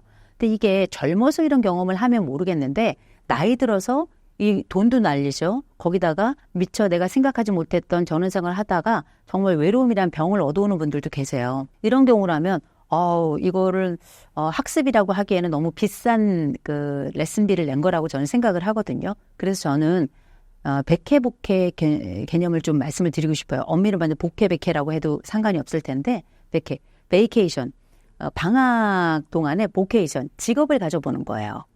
그래서 우리가 이전에 왜 내가 직장을 다녀. 근데 원래 내 꿈은 요리사였어. 그런 분들 중에는 일주일 내가 휴가 있는 동안에 어떤 그 식당에 주방에 들어가서 주방 보조 역할을 해가면서 내 꿈을 한번 실현해 보겠다. 왜냐하면 그 전에 이미 요리학원이나 이런 건 다녔으니까. 이렇게 보면 내가 정말 이 요식업이 맞는지 안 맞는지 어느 정도 알 수 있어요. 또 내가 예를 들어서 퇴직을 하고 난 다음에 직업을 갖고 싶어. 근데 내가 남들 한다는 그 식당을 한번 해보고 싶어. 그러면 그 식당을 하는 유사 업종 쪽에 가가지고 2, 3년은 일을 해야 돼요. 일명 이제 구른다 이렇게 이야기를 하죠. 구른다는 얘기는 고생한다는 얘기이기도 하지만 거기서 여러 가지 경험을 또 한번 해볼 수 있어야지만 정말 내 사업을 할 수 있는 거 아니겠어요? 집에 주방 일, 또 홀의 일, 또 어떻게 물건을 떼오는지, 다른 협력사하고는 어떻게 할 수 있는지, 또 실제 사람을 쓴다면 그 사람과의 이 관계는 어떻게 해야 되는, 고용 관계는 어떻게 해야 되는지, 뭐 굉장히 복잡한 일들이 많이 있는데, 또 매출과 관련된 거, 그 몫이 좋은 것인가, 이런 것들 다 알아보는 과정은 내가 실제 거기서 일을 해봐야 아는 거거든요. 전원 생활도 똑같다고 저는 생각을 해요. 무작정 시작했다간 저는 실패할 가능성이 굉장히 높다고 생각을 해요. 무작정 시작했다가 제가 아는 분은 무서워서 올라온 분들도 계시고요. 동네에 적응을 못해서 올라오신 분들도 계시고요. 거기 갔다가 부부가 둘만 있으니까 24시간 서로 얼굴만 쳐다보고 있어요. 냅다 싸우다가 결국은 이혼하겠다고 올라온 분들도 많이 계세요. 이게 전원생활을 쉽게 볼 게 아닙니다. 더군다나 새 집을 지어 들어가면 모르겠지만 우리가 어떤 살던 집을 누가 판매해가지고 들어가잖아요. 그 주택은 고칠 줄 있는 사람이 들어가야 돼요. 잘 못 고치면 이거 다 돈입니다. 하다못해 뭐 비 오면 지붕 세요. 거기다가 도랑에 물 차면 그거 다 물 넘쳐가지고 집안 개락되죠. 거기다가 수도 고장나 보일러 고장 이거 하나하나가 다 일이에요. 이런 낡은 것들을 고쳐가면서 산다는 게 보통 일이 아니거든요. 이거 잘 알아. 인간 맥가이버들이 있어요. 딴딴딴딴딴딴딴 이분들은 뭐 쫙 고쳐가면서 쫙 살아요. 근데 이분은 이미 전원생활뿐만 아니라 익숙한 분이고요. 또 이 살아가면서 우리가 어떤 집을 고치고 가꾸고 하는 것들도 정말 이게 흥미가 맞아야 돼요. 저 같은 사람은 다음 생에도 안 된단 말이에요. 그리고 뭐 못질도 잘 못하고 이런 분들은 사실 이거 어려워요. 아니면 돈 넉넉히 있는 분들은 남이 하면 되니까 상관이 없는데 우리가 뭐 그만한 돈이 있습니까? 거기다가 또 옛날에 농사를 지었던 분들은 농사도 짓고 뭐 과수원 일부 하기도 하고 하는데 평생 손에 흙 한 번 묻히지 않고 평생 그냥 화이트 칼라로 살다가 갑자기 내려간 분들 중에 포도농사 하시는 분들이 그렇게 많더라고요. 벼농사 하시는 분들 많고. 근데 벼농사보다 특수작물 하시는 분들이 꽤 계시거든요. 정말 망해서 들어오시는 분들 많습니다. 그 스마트팜 같은 거 계획하고 공부해서 해야 되는데 스마트팜은 굉장히 비용이 많이 들어가요. 초기 비용이. 그게 잘 되면 괜찮은데 정말 원대하기 시작했다가 우리가 왜 옛날에 이런 노래가 있습니다. 빈대떡 신사라고. 들어갈 땐 폼을 내고 들어가더니 나올 때는 매를 맞고 나온다는 얘기가 있어요. 그건 그냥 우리의 이야기가 아니라 전원 생활을 한다는 것 자체가 완전히 낯선 세계에 들어가는 겁니다. 주변 사람들과의 융화도 쉽지 않은 거고요. 동시에 내가 들어가서 내 집을 건사하는 것도 어려운 것이고 무엇보다 거기서 내가 살아가면서 24시간을 무엇을 하며 살아갈 것인가를 진짜 심각하게 고민해서 들어가셔야 돼요. 또 초기 비용이 많이 투자가 된 경우에는 실패의 가능성도 있기 때문에 내가 생각했던 노후 자금이 다 들어간단 말이에요. 그럴 때 그 실패는 돌이킬 수 없는 경우들이 많이 있습니다. 그런데 그게 아니라 역으로 나는 이미 시골 생활에 익숙한 데다가 내가 이미 그 지역 사람들하고 많이 알고 있고 그러면서 나는 농사에 워낙에 오랫동안 5년 정도 훈련도 받았고 그리고 내 배우자하고도 충분히 얘기가 잘 됐고 이렇다면 저는 완전 추천이죠. 이게 안 된 경우에 실패의 가능성이 높기 때문에 백해복해 말씀을 드리는 거예요. 무작정 내려가지 마시고 적어도 저는 계절을 2번은 경험해야 된다고 생각하거든요. 많은 분들이 또 그렇게 말씀하시고 봄 2번, 여름 2번, 가을 2번, 겨울 2번은 겪어야 된다. 2년 정도는 우리가 뭐 월세를 내든지 아니면 연세 정도를 내서 거기에 집 하나 가볍게 구해서 사는 게 아니고 가볍게 세를 내서 거기 살아가면서 거기에서 농사도 어떻게 한번 또 배워보기도 하고 지어보기도 하고 오랫동안 머물러 보기도 하면서 내가 정말 농사를 지을 수 있는 사람인지 배를 해서 정말 어업을 할 수 있는 사람인지 아니면 내가 귀농을 하는지 귀촌을 하는지 이건 또 달라요. 농사까지 지을 것인지 아니면 그냥 거기서 거주만 할 것인지 이런 것들도 다 경험을 해보시고 그래 내가 해보니까 잘 맞아. 해보니까 할만해. 해보니까 심지어 나 이거 재능이 있어. 내가 꿈꾸던 바야. 그렇다면 바로 내려가셔야죠. 내려가셔서 거기에서 내가 진짜 꿈꾸던 그 삶을 이루시면 돼요. 근데 만약에 내려갔는데 2년 정도 거기 또 살아봤는데 도무지 아니야. 심지어 2년 동안에 이혼 직전이야. 이러면 안 내려가만 못한 거예요. 그럴 때는 올라오셔야 되는 거예요. 또 경우에 따라 우리가 졸혼 얘기가 가끔 나오죠. 졸혼 얘기 중에 하나가 뭐냐면 부부 중에 한쪽은 전원 생활을 원하는데 다른 한쪽은 나는 도시가 아니면 안 된다라고 생각할 때 주로 보면 남성들은 퇴직한 이후에 자연인 되겠다고 내려가시는 분들 계신데 자연인 되겠다고 내려가서 원시인 돼서 올라오시는 분들 많습니다. 건강 다 망가지고 정말 거기서 이렇게 정말 담배 너무 많이 피고 술 혼자 너무 많이 마셔가지고 알코올 중독돼서 올라오시는 분들도 계세요. 근데 우리가 이걸 이제 좋은 말로 졸혼이라고 하는 거죠. 이렇게 내려갔다가 이혼하시는 분들 진짜 많이 봤어요. 배우자랑 정말 합의 많이 보셔야 되고 말씀하셨던 대로 우리가 먼저 한 2년 정도 오르락내리락 하면서 그 싫다는 배우자를 강제로 끌고 내려가는 게 아니라 내가 먼저 내려가 있다 하더라도 배우자도 자주 와가지고 여기에 기쁨을 경험하게 해야 되는 거죠. 그래서 점진적으로 이 기쁨을 경험하도록 하는 그 과정으로 그 웬만하면 배우자랑 함께 하기를 좀 권해드립니다. 그리고 50 넘어가잖아요. 돌연사 너무너무 많아요. 혼자 있다가 돌아가는 경우도 많고 그리고 이제 남자분들 혼자 내려갔다가 거기서 농사짓네 했다가 거기 수다방 흙다방에 있는 수많은 또 다른 이제 부적절한 관계 속에 들어가가지고 이것 때문에 또 이혼 문제로 올라오시는 분들 많이 계시거든요. 그러니 우리는 삶의 후반기가 굉장히 중요합니다. 그리고 이 후반기를 우리가 전반기에 바쁘게 살았던 것보다 훨씬 더 우리가 만들어가며 살아야 되는 아주 긴 세월을 살아야 돼요. 그렇다면 전원생활이 우리에게 큰 기쁨이 될 수도 있다. 혹은 전원생활이 우리에게는 굉장히 큰 고통이 될 수도 있다는 거 잘 판단하시고 그다음 여러 번의 경험과 충분한 정보, 충분한 경험을 통해서 그렇게 선택하시기를 권해드립니다. 특히 남성분들이 시골에 내려가서 전원 생활을 많이 꿈꾸는 이유가 있을까요? 제가 볼 때는 구석기 시대의 본능이 살아나는 것 같아요. 그래가지고 이 수렵과 채집 있죠. 늘 우리가 서울에서 누군가 밑에서 엉들린 세월로 3, 40년을 살아보면 진짜 이제 자유를 만끽하고 싶단 말이에요. 그럴 때 자연인이라는 건 뭐냐면 내가 가정에서 가지고 있었던 이 억압에서도 조금 풀어나고 또 사회에서 내가 늘 눌려서 제 을로 살았던 이 삶에서 나아가서 정말 자유롭게 살 수 있는 이 시공간이 바로 이 자연인이라는 공간이라고 저는 생각을 해요.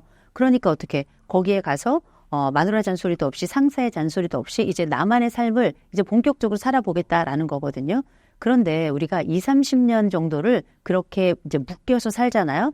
이건 이미 내 안에 이런 억압 자체가 그냥 삶이 된 거예요. 이런 조율 자체가 삶이 된 겁니다. 그랬다가 갑자기 이제 자연인이 되잖아요. 그러다가 통제하지 못하게 되면 환자로 올라오거나 원신이 돼서 올라오는 거예요. 근데 전 자연인 괜찮다고 생각해요. 그래서 요새 조론이 그렇게 나오는 거예요.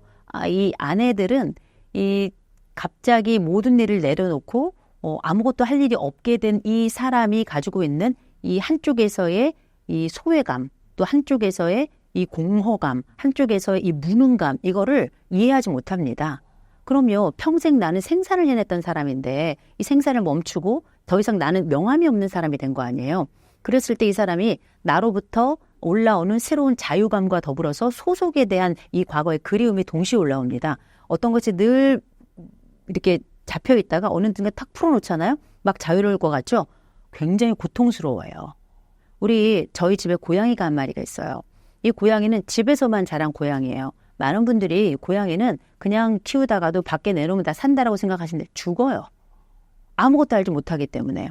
마찬가지로 우리의 삶이라고 하는 게 20년, 30년 동안 누구와 함께 늘 일을 하고 늘 누군가에게 목표와 또 조직 안에서 정해진 일, 쳇바퀴지만 그 다 정해진 일을 살아가기 때문에 이게 답답하지만 동시에 이게 안전하기도 한 거예요. 이 안전함이라고 하는 건 물리적인 안전, 경제적 안전뿐만 아니라 심리적 안전도 그 안에 있는 거예요. 불편하지만 안전한 거거든요. 그래서 막상 딱 퇴직을 하고 딱 나가잖아요. 굉장히 자유롭긴 하지만 이 늘 잡혀있던 이 족쇄가 딱 풀리면서 뭘 해야 될지 모르는 이 당황감 속에 들어갑니다. 이거 굉장히 고통스러운 일이에요. 할 일이 있다는 게 차라리 낫거든요. 그래서 그 할 일을 찾아서 어딜 찾아가냐면 내가 자연인으로 살아가면서 나만의 일과를 만들겠다라고 가는 거예요. 가서 뭐 집도 짓고 뭐 일과를 딱 만들어서 농사도 막 짓고 하는데 나중에 가서 보면 로빈슨 크루소가 이렇게 수염을 이렇게 받고 막 이렇게 막 하고 막 거기다가 막 온갖 질환 막 시달리고 이런 경우들도 많이 있어요. 어떤 분들은 너무너무 잘 사시는 분들이 있어요. 근데 이렇게 너무너무 잘 산다 하시는 분들 보면 이분들은 그 전에 자연인 혹은 이런 전원의 새로운 선택을 하기 전부터 가사에서도 자기 요리 쫙 하고 독립성이 워낙에 있었던 분들인 경우가 많아요. 이런 분들은 뭐 괜찮습니다. 근데 그게 아니라 갑자기 자연인은 원시인이거나 환자가 될 가능성이 높다라고 말씀드리는 거죠. 남편은 시골 생활을 꿈꾸고 아내는 그렇지 않은 경우에 부부 갈등 상황을 어떻게 해결하면 좋을까요? 그 이제 보통 나이가 들어서는 우리가 가지고 있는 그림이 뭐냐면 합쳐지는 그림이에요. 나갔던 배우자가 안에 들어오고 그리고 아이들이 바깥으로 나가긴 하지만 두 부부 안에 새로운 생활의 재조합이 일어나고 그리고 이 시간의 재조합이 또 일어나잖아요. 다 재구성이 되는 거죠. 그런 그림을 딱 가지고 있었는데 전원 생활을 하거나 혹은 자연인이 되겠다 혹은 내가 나만의 삶을 누려보겠다라고 얘기를 하면 우리가 알고 있던 본연의 이야기가 이제 깨지게 되는 거예요. 그럼 오랫동안 생각했던 그 자연스러운 흐름이 완전히 다른 국면을 맞게 되죠. 그러면 보통 우리가 알고 있는 같이 움직이는 그림을 이제 가지고 있으니까 근데 같이 움직이는 움직임이 우리가 늘 살던 이곳이었는데 갑작스럽게 변수가 생겨난 거 아니에요. 근데 여러분 아시겠지만 실제 시골 생활이라고 하는 게 진짜 부지런해야 돼요. 진짜 부지런해야 되고 또 서울에서 오래 또 이런 도심에서 오래 살았던 사람들 같은 경우에는 이제 벌레를 무서워하는 분들도 계시고요. 이 작물들 이렇게 손의 움직임이나 이런 것들을 많이 하는 걸 어려워하시는 왜냐 안 해봤으니까요. 또 새롭게 해야 되는 게 또 두렵기도 하고 또 농촌에서 일을 해봤던 분들은 이게 일이 얼마나 많은지 알아요. 그러니까 여성들은 안 가려고 그러죠. 내가 이제 애들 다 키워놓고 좀 자유롭게 이제 그야말로 귀부인처럼 좀 살아보려고 하는데 또 나만의 삶을 좀 누리고려 하는데 내 남편이 원하는 삶을 또 따라가야 되는데 나 거기 가면 나 또 밤매야 돼요. 얼굴 새까매져가지고. 여러분 그 주변에 서울에 사시는 또 도심에 사시는 분들 중에 정원이 있는 풀밭이 있는 잔디가 있는 곳에 사시는 그런 집들 있잖아요. 그런 분들 중에 얼굴이 하얀 분들은 누구 돈 주고 풀매게 하는 거예요. 집중 팔고 본인이 밤매잖아요. 그냥 까매요. 새까맣게 타가지고 다. 그게 농산일이라는 건 더 그렇거든요. 열매를 맺기 위해서는 다 이런 김매기를 해야 되는데 이걸 다 누가 하냐. 남편들이 막상 딱 가잖아요. 실질적인 일들을 아내가 해야 되는 경우가 많아. 이거 아니까 아내들은 안 내려가려고 그러는 거죠. 그래서 보통 보면 남편은 나가려고 그러고 아내는 도심에서 살려고 그런단 말이에요. 그렇다 보니 이때부터 갈등이 이제 커지기 시작하는 거예요. 같이 가자 말자부터 해가지고 그럼 당신이 평생 날 위해서 해준 게 뭐가 있냐.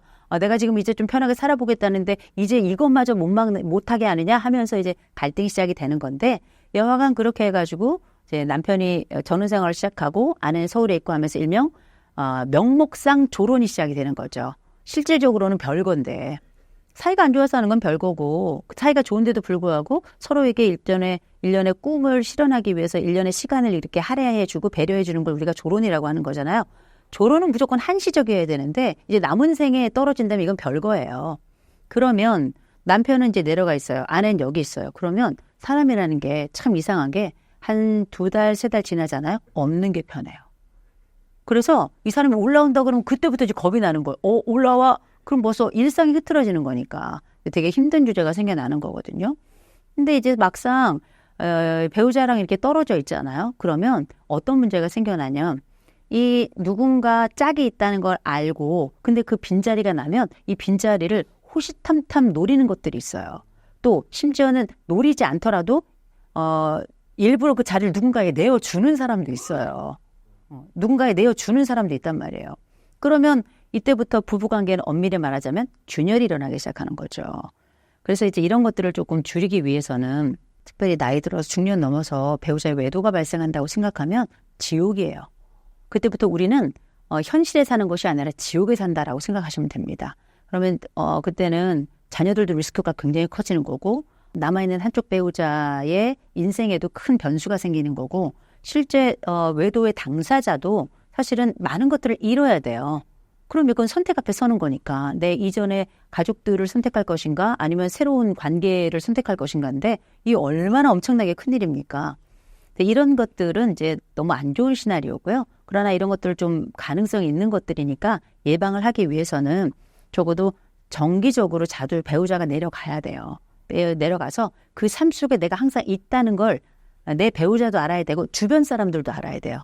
그러면 그래서 이 사람이 항상 배우자가 내려오고 배우자가 늘 신경을 쓰는 사람이고 배우자와 관계가 좋은 사람이고 그래서 이 집을 함부로 할 수 없도록 그 틈을 파고드는 그 쓴물이 없도록 아주 악당들이 없도록 이렇게 조치를 취할 필요가 있고요. 그 수시로도 계속 안부를 물으셔야 돼요. 그래서 서로의 삶 속에 여전히 배우자가 존재하고 있다는 걸 일상 속에서도 그리고 또 물리적으로도 또 SNS 속에서도 함께 그런 삶들을 공유해야 된다는 거 꼭 말씀을 드리고 또 무엇보다 어떻게 떨어져 살게 되잖아요. 그럼 떨어져 살게 되면 내 배우자가 없는 게 편한 시점이 빠르게 와요. 빠르게 오고 그 사람이 이제 내려갔다가 또 이제 가끔 집에 올라오거나 그러면 일상이 무너지는 것도 그렇지만 이 사람 냄새가 싫어지는 시점이 와요. 배우자가 꼴도 보기 싫을 수가 있죠. 근데 냄새가 싫어지는 건 진짜 못 살아요.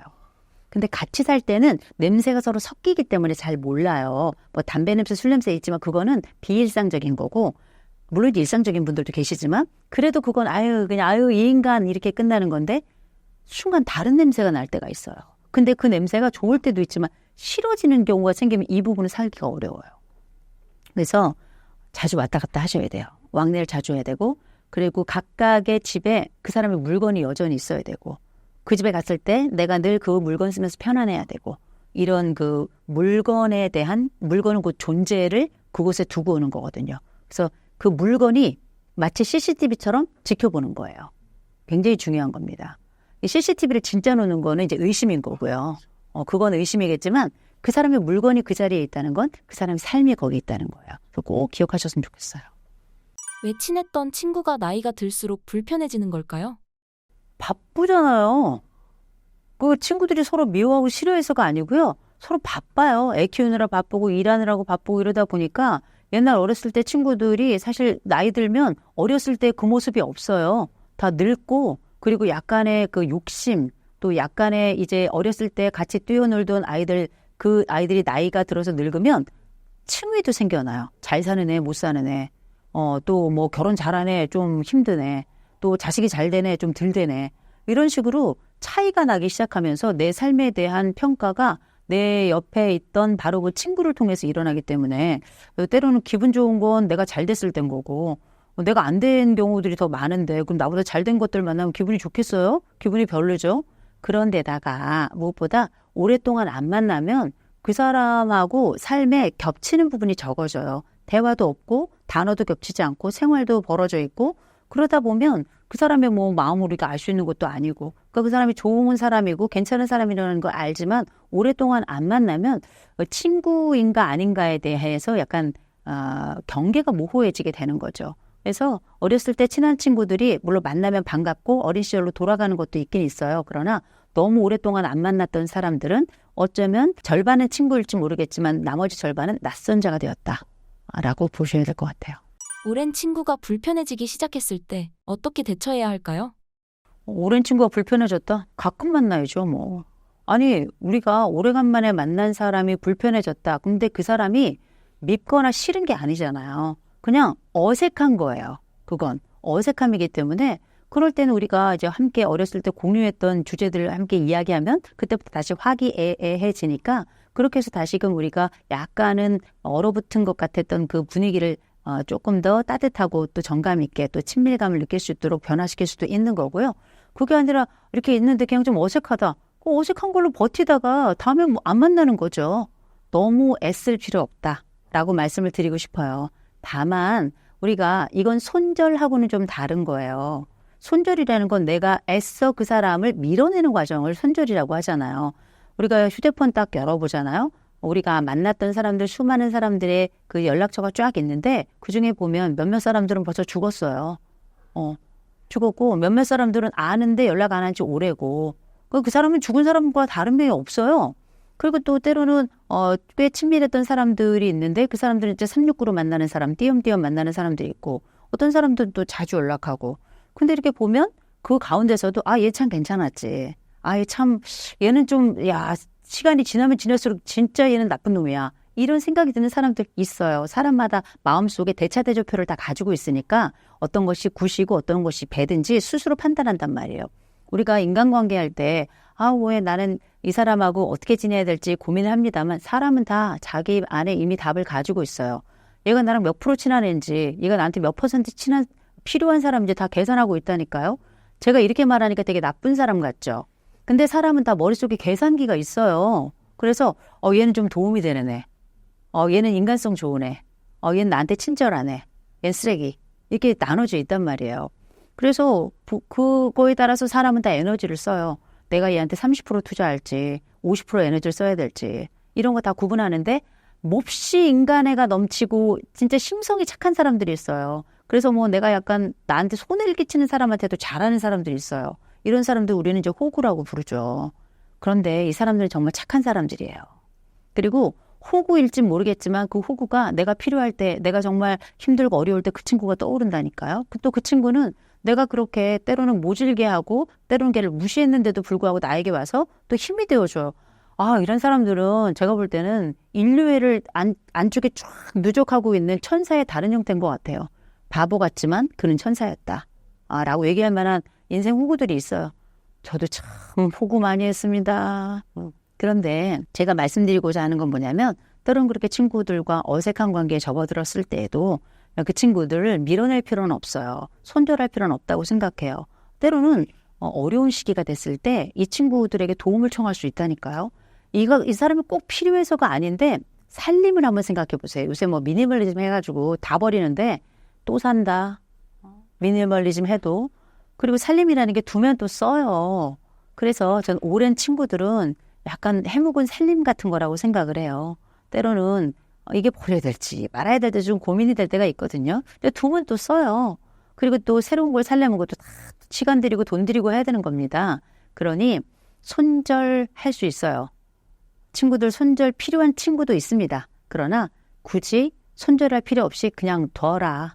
멀어질 친구는 저절로 멀어지는 거고 가까운 친구는 또 만나면서 그 가까운 친밀감이 또 높아지는 것이니 그냥 Let it be라는 노래 있죠. 비틀즈가 불렀던 Let it be, Let it be 이걸 한국말로 바꾸자면 냅둬유 아니겠어요? 그냥 그렇게 손절까지 할 필요는 없다고 생각하는 이유가 뭐냐면 옛날에 우리가 그 한동안 쇼펜하우어 철학이 굉장히 유명하면서 젊은 층들이 많이 젖어들었는데 쇼펜하우어 선생님 대단해요. 정말 엄청난 철학자라고 생각하거든요. 그러나 그분이 약간 괴팍했던 것도 사실이고 또 그분이 했던 말씀들 중에 손절하라는 얘기 많이 나오는데 필요 없다 얘기 나오는데 그건 그분이 젊었을 때 또 그분의 시절에는 그게 맞아요. 왜냐하면 그분 때 평균 수명이 60도 안 됐었거든요. 지금은 60에 환갑잔치도 안 해요. 요새 환갑잔치 하면 어른들이 뭐라 그래. 야, 요즘 애들도 잔치하냐. 이렇게 얘기한단 말이에요. 그 정도로 오래 사는 세계 속에서는 손절의 시대가 아니고요. 전 지금 오히려 지금이야말로 연결의 시대라고 생각해요. 우리가 50, 60 되면 인간관계 한두 번씩 털어서 정리할 필요가 있긴 있겠죠. 그러나 정리한다는 게 꼭 손절을 말하는 거라고는 저는 생각하지 않아요. 이분들이 앞으로 우리가 함께 살아가며 60, 70, 80, 90 이젠 100 플러스 알파 시대라서 언제 죽을지도 몰라요. 재수 없으면 200살 산다잖아요.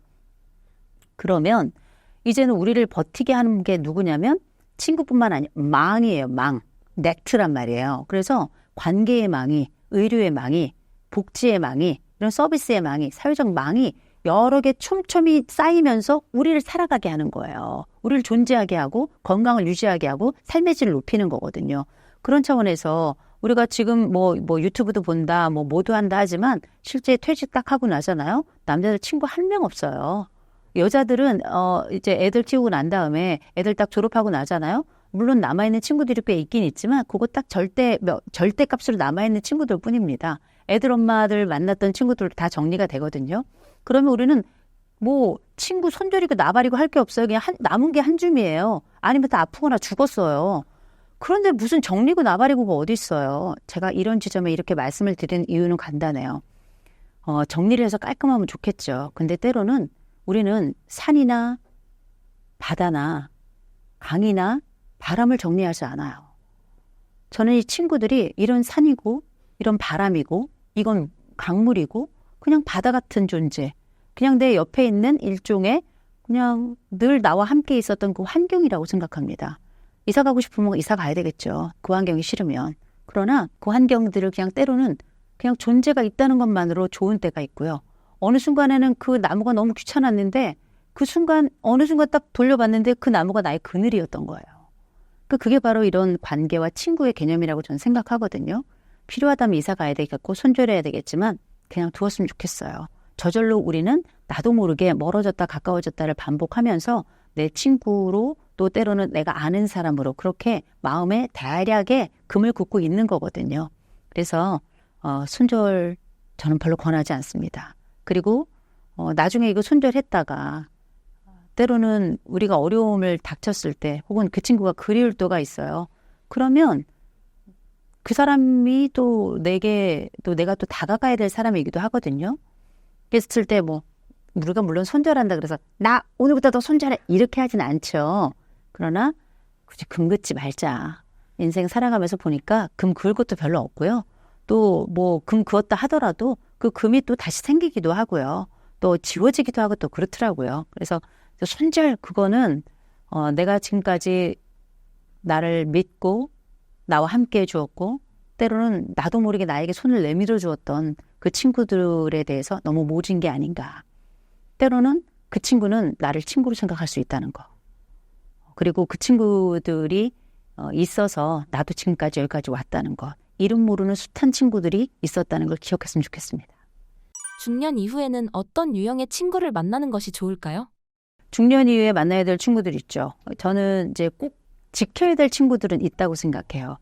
친구를 크게 이제 두 종류로 이제 나눌 수 있다라고 보는데 여러 친구가 많이 있지만 첫 번째 친구가 우리가 인생 살아가면서 두 친구가 있다면 하나 슈퍼 프렌드라고 하는 슈퍼 친구가 있고요. 두 번째가 쇼버 프렌드라고 하는 삽 친구가 있어요. 이 첫 번째 친구는 슈퍼마켓에서 같이 가는 친구가 아니고요. 우리 인생에서 우리에게 슈퍼맨 것 같았던 친구, 이런 친구들이 있어요. 왜냐하면 우리가 살다 보면 위기의 순간에 내가 넘어졌을 때 손을 내어준 친구도 있었고 누군가 다른 애들이 막 험담할 때 야, 걔 그런 애 아니거든 이렇게 나서준 친구도 있었고요. 또 나 울 때 괜찮아 이렇게 위로해준 친구도 있었고요. 정말 힘든 순간에 나한테 돈 꿔준 친구도 있었고요. 또 남들이 다 따돌릴 동안에 그래도 그 옆에 그쪽으로 가지 않고 내 옆에 그냥 말없이 그냥 서 있었던 친구들도 있고 이런 친구들이 다 내 인생의 슈퍼맨들이었어요. 위기의 순간에 고독의 순간에 슬픔의 순간에 때로는 그냥 내가 멀뚱히 서 있는 그 순간에 또 잘 뭔가 모를 때 내 옆에 나에게 알려주고 정보를 주었던 모든 친구들이 다 우리 인생의 슈퍼맨들이거든요.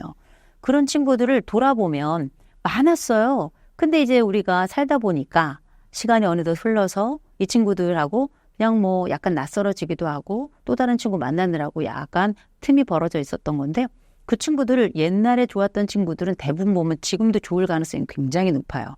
이게 왜냐하면 인격에 있어서 일관성이 좀 있어서 있는 건데 이 인격이라는 게 때로는 성격 차원이기도 하지 않습니까? 인격은 저는 성격을 포괄하는 조금 더 넓은 차원이라고 생각을 하는데 이런 인격과 성격 어느 지점에서든지 간에 그 친구가 여전히 그 특성을 유지할 가능성이 굉장히 높아요.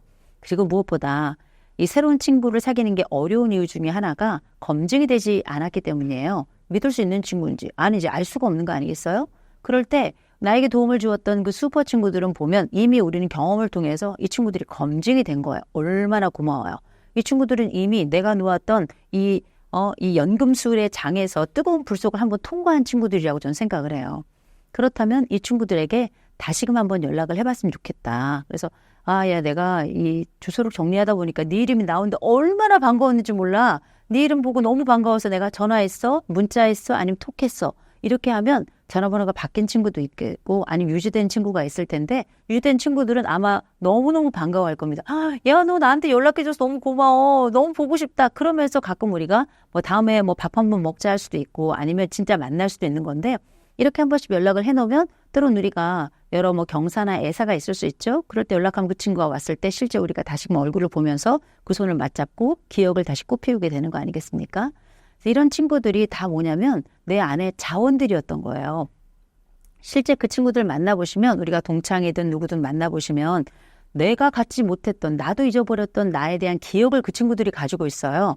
어쩌면 그렇게 생각해 볼 때 우리 인생의 모자이크는 내가 가지고 있는 그 퍼즐 조각으로 맞춰지는 것이 아니라 타인을 통해서 완성된다라고 생각해야 될 것 같고 그 타인들은 어쩌면 지나갈 때 친구라고 이름 붙였지만 내 인생의 조각을 가지고 있고 내 인생의 조각을 만든 사람들이기 때문에 내 인생의 또 하나의 창조자들이 아닌가라고 생각을 해봅니다. 그래서 그런 슈퍼 친구들을 꼭 만나셨으면 좋겠고 또 한 가지 쇼버 프렌드라고 그거는 이제 삽친구라 그래요. 그건 정말 옆에서 삽질하는 친구, 우리가 흔히 농담 삼으면 삽질하네 이런 얘기하는데 그런 친구, 농담하는 친구가 아니라 실제 이런 거죠. 우리가 새벽 2시에 제가 은주라는 친구에게 가서 얘기하는 겁니다. 문 두드리고, 야, 은주야! 은주야! 그럼 은주가 나와요. 그럼 은주에게 제가 얘기하는 거지. 야, 은주야, 내가 지금 사람을 죽여서 시체를 한 번 묻어야 되겠는데 어떡하지? 그랬더니 은주가 잠깐 고민을 하더니, 야, 후선아, 삽 어디 있냐? 이렇게. 물론 이건 범죄 행위죠. 그렇죠? 또 그런데 이건 뭐냐면 자기의 손해에도 불구하고 기꺼이 나를 위해 나서주는 친구들이 있어요. 이런 친구들을 우리가 삽친구라고 부르는 겁니다. 근데 물론 이제 이런 친구들, 진짜 나에게 좋은 친구는 나에게 후선아 삽 어딨냐 이게 아니라 바로 112에 전화해요. 똑바로 살으라고. 그렇긴 합니다만 혹여라도 이렇게 자기의 손해에도 불구하고 나를 위해서 기꺼이 나서주는 친구가 있다면 정말 축복받은 것이다. 이런 친구들을 위해서는 여러분들의 신장 한쪽씩 떼어줘야 될 것이다. 물론 그냥 막 뛰시면 안 돼요. 가족의 합의 있어야 되고 진짜 그렇긴 합니다만 그만큼 이 친구가, 이런 친구가 있다면 축복이다라는 거예요. 그래서 물론 이제 이런 친구가 흔치는 않아요. 그러나 한 명이라도 있다면 여러분들은 생애에 모든 것을 가진 사람이다라고 말씀을 드리고 싶고, 또 그만큼이 아니더라도 여러분들 삶에 슈퍼 친구들이 있었다면, 또 많았다면 여러분들은 인생 잘 살았다. 그렇게 말씀드리고 싶고, 무엇보다 여러분이 그 친구들에게 슈퍼 친구이고 여러분들이 그 친구에게 삽친구가 되면 베스트겠죠. 신사임당 시청자분들을 위한 한마디 부탁드릴게요. 우리 신사임당 구독자 여러분들 반갑습니다. 그리고 이 신사임당이 뭡니까? 5만 원권이잖아요. 그런데 우리가 5만 원으로 할 수 있는 일이 뭔가 생각해 보면 어쩌면 이걸 가지고 나 혼자 밥을 먹을 수도 있고 가족이 피자를 시켜 먹고 통닭을 시켜 먹을 수도 있겠습니다만, 오늘 우리 신사임당 구독자 여러분들 이 5만 원 한번 생각해 보시면서 작은 기부도 한번 시작해 보시면 참 좋겠다. 이 기부라는 건 좋은 말을 해주는 것도 기부고요. 정말 어려운 사람들을 돕는 것도 기부일 텐데, 신사임당이 가지고 있는 이 좋은 취지가 우리 구독자 여러분들과 함께 이 삶을 아름답게 그리고 멋지게 만들어가고 또 따뜻하게 회복시키는 과정이 됐으면 좋겠습니다.